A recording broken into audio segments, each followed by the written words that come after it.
पिछले दिनों 10 अप्रैल को हुई तेज बारिश में बरमसिया रेलवे यार्ड में डंप एफसीआई के अनाज की बोरियां भीग गई थी, पर बोरियां भीगने से कोई नुकसान नहीं हुआ। यह बयान एफसीआई के एग्जीक्यूटिव डायरेक्टर एमके गोगोई ने आज के प्रेस कॉन्फ्रेंस में दी। उन्होंने बताया 54,000 बोरी चावल केंद्र सरकार की एथेनॉल OMSS स्कीम के लिए पंजाब से मंगाया गया था। 10 अप्रैल को तेज बारिश हुई थी, अनाजों को तिरपाल से ढका भी गया था। तेज हवा के कारण कुछ बोरियां बारिश की चपेट में आ गई। क्यूसी अधिकारियों ने निगरानी में नियमानुसार चावल को सुखाकर पूरी तरह से बचा लिया गया। एफसीआई को कोई क्षति नहीं हुई है। ऐसी परिस्थिति भविष्य में दोबारा उत्पन्न नहीं हो, इसके लिए संवेदक को भी अधिक संवेदनशील रहने को कहा गया है।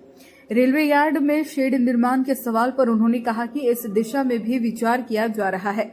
रेलवे से भी इस पर पत्राचार किया गया।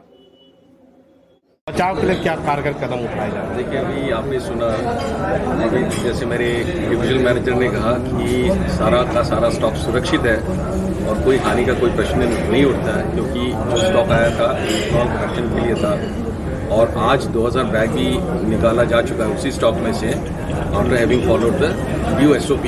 ऐसा नहीं कि जो भीगा हुआ स्टॉक हम दे रहे थे, भीगा था, बरसात बहुत ही हैवी आई थी 10 तारीख को, और ऐसा मैंने खुद भी देखा था पेपर में कि उस दिन कई सारे फ्लाइट्स कैंसिल भी कर दिए थे कैलकाटा में।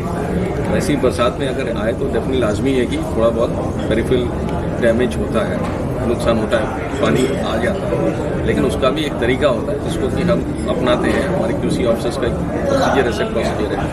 उसके बाद हम उसको जो भी ड्राई अप करने का प्रोसेस करने के बाद जिसको स्टॉक जिसका स्टॉक है उसको हैंडओवर भी कर देते हैं। किसी को स्पष्टीकरण हुआ कोई कार्रवाई है उस मामले में?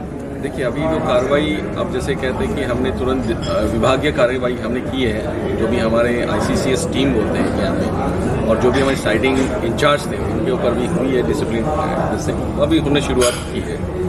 और बाकी जो भी आप नुकसान का बात करें, नुकसान जैसे बनेगा कि कुछ भी अगर उसके बाद ही जो एसेस होता है शाम को या एनी टाइम, तो जो भी होता है भरपाई कॉन्ट्रैक्टर का अगर जितना उसका दायित्व है उतना उससे क्या बोलते हैं रिकवरी की जाएगी। एफसीआई को अभी बताया जा रहा है कि रेलवे को अतिरिक्त किराया भी देना पड़ रहा है वैगन अगर खड़ा रह रहा है तो। हाँ, वो डैमेज देना ही पड़ता है। वैगन खड़ा रहेगा तो डैमेज देना ही पड़ेगा, क्योंकि उसी की वजह से कि वैगन जल्दी रिलीज हो, नेशनल लॉस ना हो, तो हमने वैगन को टाइम पे उतारने के लिए ये इनिशिएटिव लिया था कॉन्ट्रैक्टर ने। भविष्य में क्या शेड का निर्माण का कोई प्लान है क्या? क्योंकि इस तरह के देखिए, तो हम बारिश तो होती चाहते हैं कि हमारी बेहतर से बेहतर इंफ्रा हो यहाँ पे, जहाँ पे भी हमारा स्टॉक आता है, क्योंकि आज की बात ये तो सालों साल से चलता आ रहा है और आगे भी चलता ही रहेगा इसमें कोई, तो इसलिए हम तो चाहते हैं कि आप शेड ही नहीं और भी उससे भी कुछ अच्छी चीज़ और दे सकते हैं, तो वो भी आनी चाहिए। तो रेलवे के साथ, लेकिन रेलवे की भी अपनी उनकी भी व्यवस्था होगी। जो चीज़ हम बोल रहे हैं शायद वो हर जगह पे ऐसी हो, तब शायद वो कुछ ना कुछ। वैसे भी मैं आज जैसे साइडिंग देख के आया हूँ, साइडिंग हाफ पे तो कंक्रीट है, बड़ा अच्छा है, और आगे की जो ज़रूरत है जिसमें कि कंक्रीट करना है उसको पहले पूरा कर दे तो भी हमें काफ़ी ईजी और काफ़ी अच्छा रहेगा हमारे लिए। सर, चावल ये कहा जा रहा था कितना नुकसान है? नहीं, चावल तो आ रहा था, चावल आ रहा था, कितना सर नहीं, यह जो डंप हुआ के बाद कहाँ जाना था, और सर आगे ऐसा न हो उसके लिए क्या आगे इस तरह का भविष्य के लिए क्या सावधानी बरती जाएगी अगर इस तरह? अच्छा, फ्यूचर में ऐसा घटना ना घटे। देखिए, ये एक स्पेशल केस था।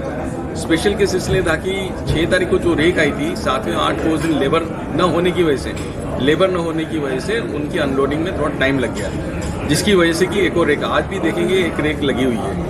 सर, एक चीज और है, तो आप जो कह रहे हैं सर, फ्यूचर में अगर ऐसा कोई होता है तो हम लोग निरंतर, जैसे आपके मेट डिपार्टमेंट की जो भी आती है क्वेश्चंस, तो उसके ऊपर हम मैन पावर ऑगमेंट कर देंगे। रेलवे के साथ टाइप रहेगा, डनेज मटेरियल हो, आपका टार्पोलिन्स हो, they should be sufficient in number two cover entire stocks. और हम चाहेंगे कि सबसे पहले तो अगर ऐसी कोई भविष्यवाणी हो तो स्टॉक को हम उतारेंगे ही नहीं।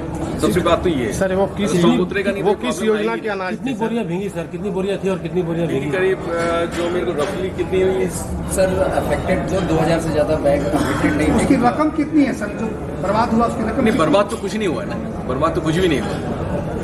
बर्बाद अगर होता तो फिर तो बहुत सारी चीजें का फिर करना पड़ता ना। आपका मीडिया तो अलग है, अगर कुछ बर्बाद हुआ होता तो पूरी रिस्पॉन्स फिक्सेशन होता है। पूरा सरकार का एक पैसा बड़ा ही इम्पोर्टेंट है। किस योजना की वो अनाज थी सर? ये था इथेनॉल प्रोडक्शन। क्या है इथेनॉल योजना, क्या है? इथेनॉल योजना आप बताइए क्या है?